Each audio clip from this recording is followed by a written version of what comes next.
Imagine a country with whose borders stretch from Morocco on one side all the way to Iran on the other, where on one side lies the Sahara Desert and on the other the Danube River, where Arabs speak, Turks speak, Greeks speak, Slavs speak, and all of them bow before a single king.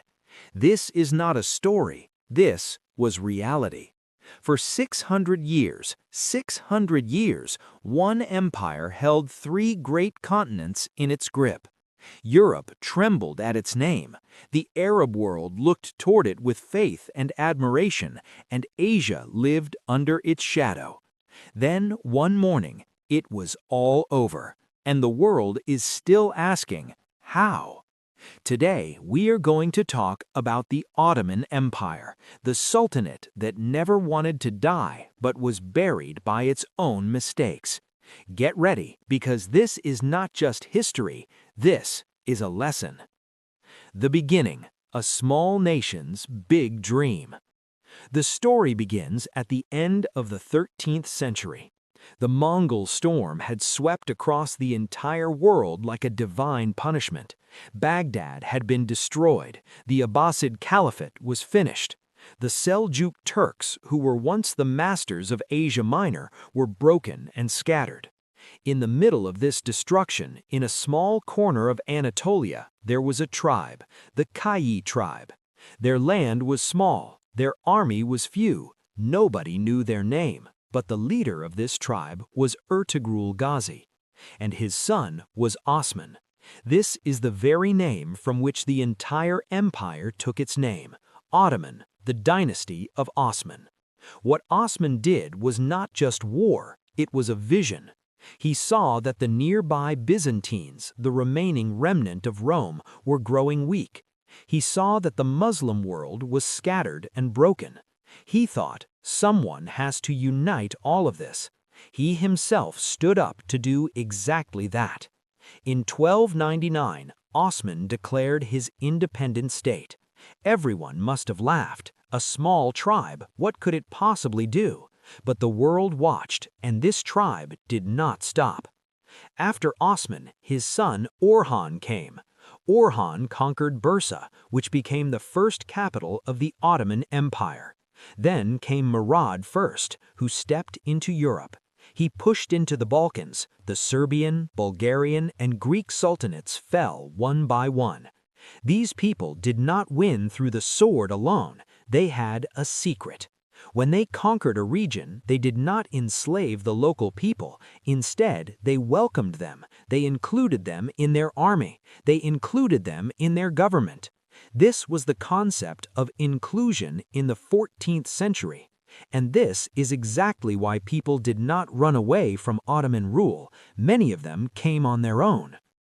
Constantinople, the day that changed the world. Now, let us talk about the day that is a turning point in all of history. May 29th, 1453. A 21-year-old young man, Sultan Mehmed II, stood at the gates of Constantinople. This city, Constantinople, had never been conquered in 1100 years. It was built by the Roman Empire. Its walls were considered the strongest walls in the entire world. Inside the city, Byzantine Emperor Constantine XI stood with his last remaining army. Mehmed II had a cannon the world had never seen before, the Urban Bombard, built by Hungarian engineer Urban, a cannon capable of breaking mountains.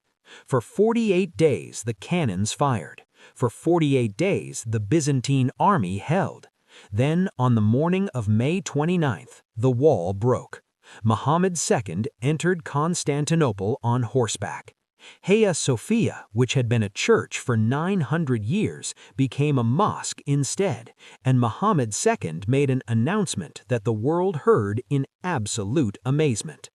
"I will not destroy this city. This will be my capital." He allowed the Greeks, the Armenians, the Jews, everyone to stay. Their religions remained intact, their homes remained theirs.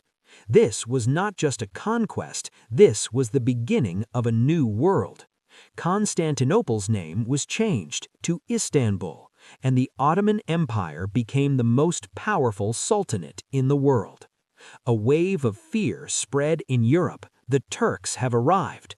The Pope declared a crusade, but no one came, because the truth was that people were not afraid of Ottoman rule, and the Ottomans knew that an empire is not run through fear, but through respect. Suleiman the Magnificent, the Golden Age. If the Ottoman Empire had one face, that face was Suleiman I, whom Europe called the Magnificent, whom his own people called Kanuni, meaning the lawgiver. Suleiman ascended the throne in 2020, and in the next 56 years he did what the world had never seen before. In the north, he conquered Belgrade. He reached all the way to Vienna. In the west, the Ottoman flag waved as far as Algiers. In the east, he clashed with Safavid Iran and conquered Baghdad. At sea, the Ottoman fleet made the Mediterranean their home. But Suleiman was not just a conqueror, he was a lawmaker. He rewrote the entire legal system of the Ottoman Empire from scratch. He built courts that were equal for both the rich and the poor. He was a poet. He wrote verses himself in both Persian and Turkish. He was a patron of architecture. He kept Mimar Sinan by his side, who built the Süleymaniye Mosque in Istanbul, one of the most beautiful buildings in the world. During his rule, Istanbul was the largest and wealthiest city in the world. When Europeans were killing their own brothers for thrones, philosophers, poets, and scholars sat together in Istanbul. When Europeans could not read a book without the permission of the church, people of three faiths worked side by side in the same marketplace in Istanbul. When Jews were expelled from Spain, Suleiman invited them to Istanbul. Greek traders were there, Armenian jewelers were there, Arab scholars were there, all under one single roof. This was the golden age of the Ottoman Empire. But golden ages never last forever. Internal conflict when the empire began to cut itself. After Suleiman, weak sultans came one by one, but the real problem was not the sultans. The real problem was the system. There was a paradox inside the Ottoman Empire. The very thing that had made it strong was also making it weak. What was that? The politics of the harem and the system of the kafes. In the early Ottoman tradition, when a new sultan came to power, he would have all of his brothers killed. Brutal, yes, but this ensured that only one powerful ruler remained. Then they thought, no, this is too cruel. Brothers will be kept in the kafes, meaning confined to a special palace, but alive. The result? The person who became sultan had spent his entire life in confinement, cut off from the world, helpless in politics, completely unfamiliar with the army. He sat on the throne but could not actually rule. So the real power shifted to the viziers, to the courtiers, to the women of the harem. The sultan was sultan in name only. This was problem number one. Problem number two was the Janissaries. The Janissaries were the elite army of the Ottoman Empire.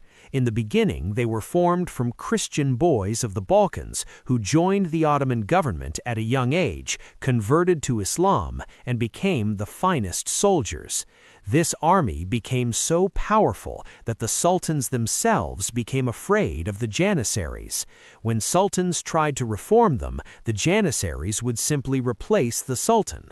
By the 17th and 18th centuries, Ottoman sultans had become prisoners of the Janissaries. No sultan could carry out reforms because the Janissaries would stop them. And the outside world, Europe, was reforming itself, one thing after another. Copernicus, Galileo, Newton, the scientific revolution, industrial revolution, factories, machines, steam engines, Napoleon, a new army, a new politics. The Ottoman Empire stood still and watched. This was the very same mistake that many powerful empires make when you become so large that change starts to frighten you. The sick man, Europe's mockery. In the 19th century, the Ottoman Empire received a new title, the sick man of Europe. These words were spoken by Russia's Tsar Nicholas I, but the entire world accepted them. And in reality, these words were not wrong. Greece fought a war of independence in 1821. The Ottoman army lost. Serbia demanded independence and got it. In Egypt, Muhammad Ali practically built an independent state. Istanbul could do nothing. Russia seized Ottoman territories again and again, the Caucasus, the Balkans, Crimea.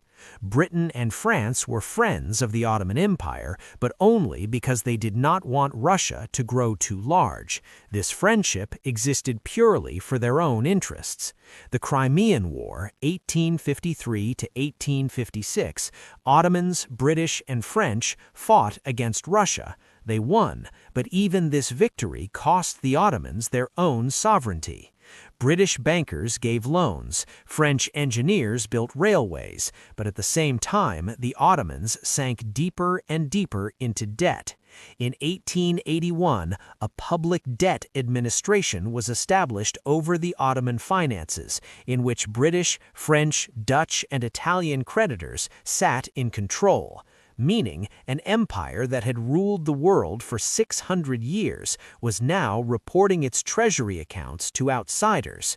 From within, some people were waking up.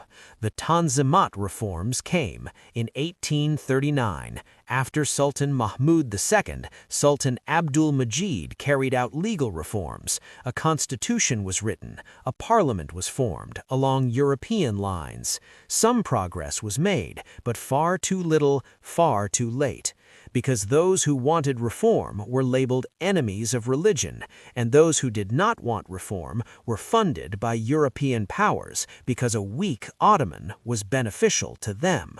This was a trap that was very difficult to escape from. The Young Turks, the last attempt. At the start of the 20th century, a new voice rose, Young Turks, Neujawan Turk. They were also called the Committee of Union and Progress. These were educated people. They had traveled to Europe. Ataturk, Enver Pasha, Talad Pasha, these names belong to this era. In 1908, they carried out a revolution. They forced Sultan Abdul Hamid II to restore the constitution. People celebrated. It seemed like the Ottoman Empire would survive. But then came World War I. This was the greatest and final mistake of the Ottoman Empire. Enver Pasha, who considered himself a Napoleon, sided with Germany. Why? Because he thought Germany would win and the Ottoman Empire would get revenge against Russia, would get the Balkans back, would recover everything that had been lost. This was a catastrophic miscalculation. In the war, the Ottoman army held back the British and Anzac forces at Gallipoli.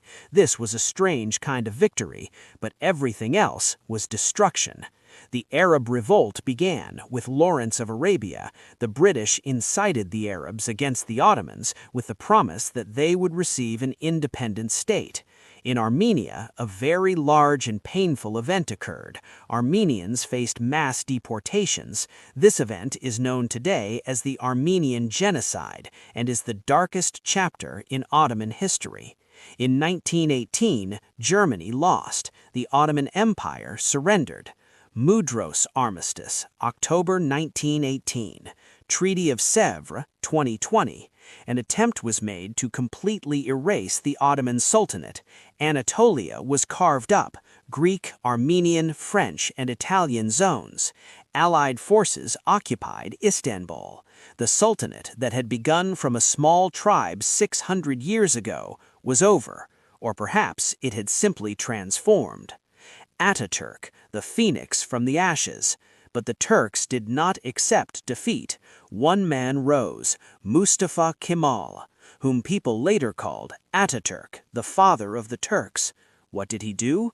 When Allied forces were dividing up Anatolia, he established a new government in Ankara, and he launched an Istiklal Jangi, a war of independence. He drove the Greeks out of Anatolia. He made a treaty with the French. He settled borders with the Armenians. He reached an agreement with the Russians. And in 1923, the Treaty of Lausanne, the New World recognized Turkey as an independent nation.